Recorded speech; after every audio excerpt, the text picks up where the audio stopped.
show up and make a statement. Everything I do so instinctive and so passionate. Every word. Assalamualaikum warahmatullahi wabarakatuh. Salam sejahtera untuk semuanya. Jumpa lagi dengan Digital Edu. Kabar kali ini bahwa DPR RI sudah menyiapkan dua solusi penuntasan 1 juta P3K. Dua solusi apakah yang disiapkan oleh DPR? Yuk simak hingga akhir videonya. DPR RI sudah menyiapkan dua solusi penuntasan 1 juta P3K. Menurut Ketua Komisi 10 DPR RI, Saiful Huda, program 1 juta P3K harus segera dituntaskan pemerintah. Pasalnya, sejak program tersebut diluncurkan, Wakil Presiden Ma'ruf Amin dan Mendikbudristek Nadiem Makarim pada akhir 2020 baru dihasilkan 293 ribuan guru P3K hasil seleksi 2021. Itu pun sampai saat ini masih terdapat 8 ribuan yang belum diusulkan NIP P3K oleh Pemda. Ini jadi masalah besar karena program 1 juta P3K hanya terdengar besar di awal, tetapi pelaksanaannya masih jauh dari target, kata Saiful Huda, Minggu 9 Oktober. Huda menyebutkan Komisi 10 DPR RI telah menginisiasi pembentukan pansus gabungan lintas komisi DPR RI khusus P3K. Terdapat dua solusi yang diusung DPR yang dinilai bisa mendorong penuntasan 1 juta P3K. Yang pertama, penerbitan Kepres pengangkatan 1 juta P3K dari honorer. Nah, jadi DPR harus mendesak kepada pemerintah, dalam hal ini Presiden, agar segera menerbitkan keputusan Presiden terkait dengan pengangkatan 1 juta P3K dari honorer, supaya persoalan honorer ini segera tuntas. Kedua, revisi Undang-Undang Nomor 5 Tahun 2014 tentang aparatur sipil negara. Undang-Undang ASN harus direvisi karena ada beberapa pasal yang dinilai tidak lagi sesuai dengan kondisi saat ini.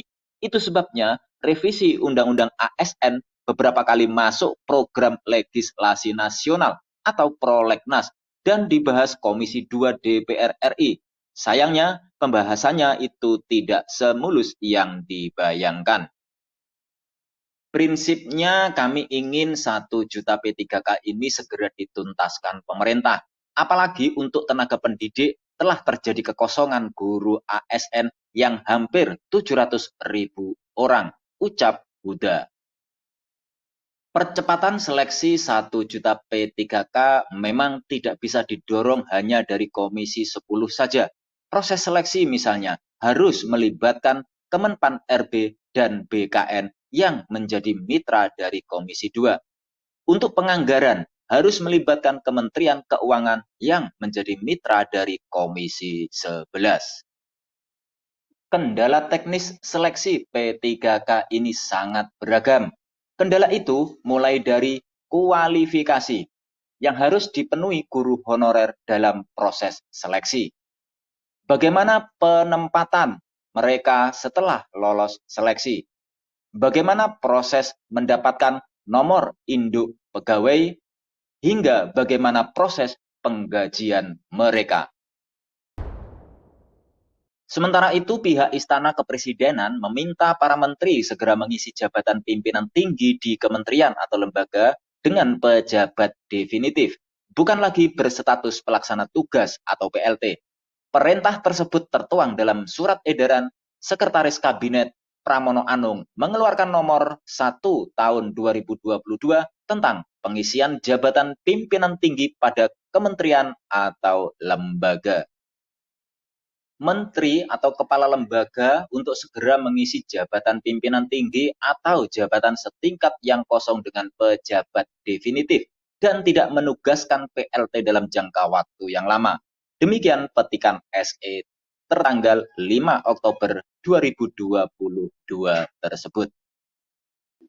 Dikutip dari situs resmi Setkap, SE ini diterbitkan menyikapi masih banyaknya jabatan pimpinan tinggi atau jabatan setingkat di lingkungan kementerian atau lembaga yang kosong dan diisi oleh PLT. Khusus kepada Menpan RB Azwar Anas, diminta melakukan pemantauan dan penataan jabatan pimpinan tinggi yang masih dijabat oleh PLT untuk segera diisi pejabat definitif. Tercatat ada 2 pejabat penting berstatus PLT yang belakangan ini sibuk mengurus pendataan non-ASN dan seleksi P3K. Keduanya yakni PLT Kepala BKN Bima Haria Wibisana dan PLT Dirjen GTK Kemendikbudristek Nunuk Suryani. Bima Haria Wibisana, pria kelahiran 19 Juli 1961, menjadi Wakil Kepala BKN pada 2013 hingga 2015. Pada 2015, Bima yang memiliki latar belakang kuat di bidang administrasi dan kebijakan publik, manajemen strategik, manajemen SDM, manajemen sistem informasi, perencanaan pembangunan, serta manajemen perubahan dan reformasi. Itu dilantik menjadi Kepala BKN sampai 2021. Selepas menjadi Kepala BKN pada 16 Juli 2021, Bima Haria berpindah ke jabatan fungsional ahli utama di BKN sebagai analis kebijakan utama dan sekaligus diangkat sebagai pelaksana tugas Kepala BKN sampai dengan sekarang. Kursi jabatan Dirjen GTK sebelumnya diduduki Iwan Sahril. Saat ini Iwan Sahril dilantik menjadi Dirjen Pendidikan Anak Usia Dini, Pendidikan Dasar, dan Pendidikan Menengah atau Dirjen PAUD Dikdasmen pada 8 September 2022.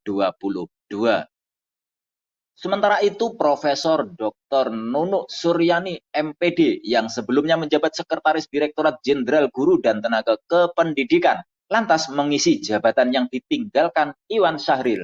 Kini Bu Nunuk menjadi PLT Dirjen GTK Kemendikbudristek.